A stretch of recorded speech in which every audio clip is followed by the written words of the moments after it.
নমস্কার বন্ধুরা, মির্জানি তৌফিক চ্যানেলের আরেকটি নতুন ভিডিওতে আপনাদের সবাইকে ওয়েলকাম। আজকে আমরা এই ভিডিওতে আলোচনা করব যে আপনার শরীরে সুগার বাসা বেঁধেছে, আপনি সেটি বুঝবেন কিভাবে। এই কিছু সাধারণ লক্ষণেই আপনি বুঝতে পারবেন যে আপনার শরীরে সুগার বাসা বেঁধেছে। তাই ভিডিওটি প্রথম থেকে শেষ পর্যন্ত দেখতে থাকুন।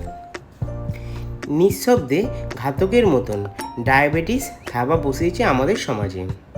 আক্রান্ত হয়েছেন অনেকেই, কিন্তু সচেতনতা এখনও সেভাবে বাড়েনি। তাই চিকিৎসকদের আশঙ্কা আগামী কয়েক বছরে ঘরে ঘরে বাড়বে ডায়াবেটিসের সংখ্যা। জিনগত প্রভাবও কাজ করে ডায়াবেটিসের ক্ষেত্রে। পারিবারিক ইতিহাস যদি সুগারের সমস্যা থাকে, তাহলে বেশ কয়েকটি প্রজন্ম পর্যন্ত আক্রান্ত হতে পারে ডায়াবেটিসে। এছাড়াও অনিয়মিত জীবনযাত্রা, মাত্রা ছাড়া খাওয়া দাওয়ার ফলে বাড়ছে সুগারের সমস্যা। যারা নিয়মিত সুগারের ওষুধ খান, অনেকেই যেমন ঠিকমতো ওষুধ খাননি, তেমন পরীক্ষাও করে দেখেনি, ফলে সমস্যাও বেড়েছে। এছাড়াও মানসিক চাপ, অনিয়ম থেকেও অনেকের শরীরে বাসা বেঁধেছে ডায়াবেটিস। সুগার বেড়েছে কিনা বুঝে নিন এই শারীরিক লক্ষণই। প্রথমত হচ্ছে, আপনি বেশ কয়েকবার বাথরুমে যাচ্ছেন। বারবার প্রস্রাব হওয়া কিন্তু ডায়াবেটিসের লক্ষণ। সুস্থ স্বাভাবিক যে কোনো মানুষের দিনে 6 থেকে 8 বার পর্যন্ত বাথরুমে যান, কিন্তু ডায়াবেটিস রোগীদের ক্ষেত্রে তা অনেক বেশি হয়। এর কারণ হলো শরীর অতিরিক্ত গ্লুকোজ তৈরি করে, যা প্রস্রাবের মাধ্যমে বাইরে আসে, যে কারণে অল্প জল খেলেও বারে বারে বাথরুম যেতে হয়। দ্বিতীয়ত, সবসময় তেষ্টা পাওয়া ভাব একটা। আপনি 10 মিনিট আগেও জল খেলে মনে হচ্ছে আবারও গলা শুকিয়ে যাচ্ছে। মুখ আর গলার চারপাশ সবসময় শুকনো থাকছে। প্রয়োজনের থেকে বেশি জল খেলেও তেষ্টা মিটছে না।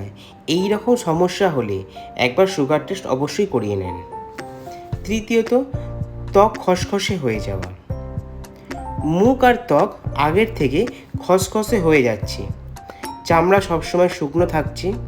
এছাড়াও কোনো কারণ ছাড়াই সবসময় গলা চুলকাচ্ছে, মুখের ভেতরে চুলকাচ্ছে, পায়ের তলা জ্বালা করা, এসব কিন্তু সুগার বাড়ার লক্ষণ। চতুর্থত, খিদে বেড়ে যাওয়া। শরীর যখন খাবার হজম করায় তখন শক্তি উৎপন্ন করে, গ্লুকোজ ভেঙে সেই শক্তি আসে। কিন্তু ইনসুলিন যখন ঠিক মতন কাজ করে না, তখনই এই প্রক্রিয়া থাকে পুরোপুরি বন্ধ। ফলে রক্তে বাড়তে থাকে গ্লুকোজের মাত্রা, আর প্রয়োজনের তুলনায় বেশি খাবার খেলেও তখন মনে হয় পেট যেন ভর্তি হয়নি। তারপরে ক্লান্ত লাগা। সুগার বাড়লে শরীরে অতিরিক্ত ক্লান্ত লাগে, থেকে থেকে ঘুম পায়। এছাড়াও কমে যায় পরিশ্রম ক্ষমতা। এমনকি পর্যাপ্ত ঘুমালেও মেটে না ঘুমের চাহিদা, ফলে তারা যেখানে সেখানে ঘুমিয়ে পড়েন। তবে এই বিষয়টি অবহেলা একদমই করবেন না। পরিশ্রম করলে সবারই ক্লান্তি আসে, ঘুম পায়, কিন্তু সুগার বাড়লে এই ঘুম পাওয়া হলো অন্যতম লক্ষণ। সবসময় মনে হবে ঘুম কম হচ্ছে। তারপরে দৃষ্টিশক্তি ঝাপসা হয়ে যাওয়া।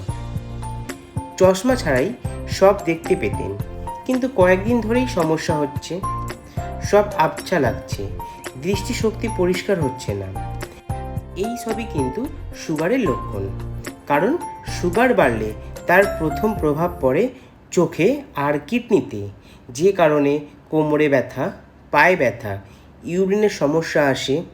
সেই সঙ্গে চশমা ছাড়া দেখতে অসুবিধা হয়। তাই ডায়াবেটিস বাড়লে চোখেও তার প্রভাব পড়ে, চোখ সবসময় জ্বালা করে। তারপর হচ্ছে খুব দ্রুত ওজন কমে যাওয়া। ওজন বেড়ে যাওয়া যেমন ভালো না, তেমনি দ্রুত ওজন কমে যাওয়া খুব খারাপ। যারা টাইপ 1 ডায়াবেটিসের শিকার, তাদের খুব দ্রুত ওজন কমে যায়। এটাও ডায়াবেটিসের প্রাথমিক লক্ষণ। এছাড়া ঘা শুকনো হতে সময় লাগে। সামান্য কোনো ঘা যদি শুকনো হতে সময় লাগে, সেখান থেকে পুঁজ ইত্যাদি বার হয়, তাহলে মনে রাখবেন আপনার রক্তে শর্করার পরিমাণ বেশি। সুগার থাকলেই যে কোনো কাঁটা থেকে রস গড়ায়। ওষুধ লাগালেও ক্ষত সহজে সারতে চায় না, তখন অবশ্যই একটি সুগার টেস্ট করে দেখবেন। তো বন্ধুরা, এগুলোই ডায়াবেটিস বা সুগারের প্রাথমিক লক্ষণ। এই লক্ষণগুলো যদি দেখা যায় তাহলে অবহেলা না করেই অবশ্যই ডাক্তারের পরামর্শ নেবেন। আরেকটি কথা বলে রাখি, ডায়াবেটিস কন্ট্রোল করার জন্য অবশ্যই বাড়িতে একটি গ্লুকোমিটার রাখবেন। তো বন্ধুরা, এটাই ছিল এই ভিডিওটি সম্বন্ধে সম্পূর্ণ তথ্য। যদি আমার এই ভিডিওটি আপনাদের ভালো লেগে থাকে বা আপনাদের কিছু হেল্প করে থাকে তাহলে ভিডিওটিতে একটি লাইক করবেন ও চ্যানেলটি সাবস্ক্রাইব করবেন। সবাই সুস্থ থাকবেন। ধন্যবাদ।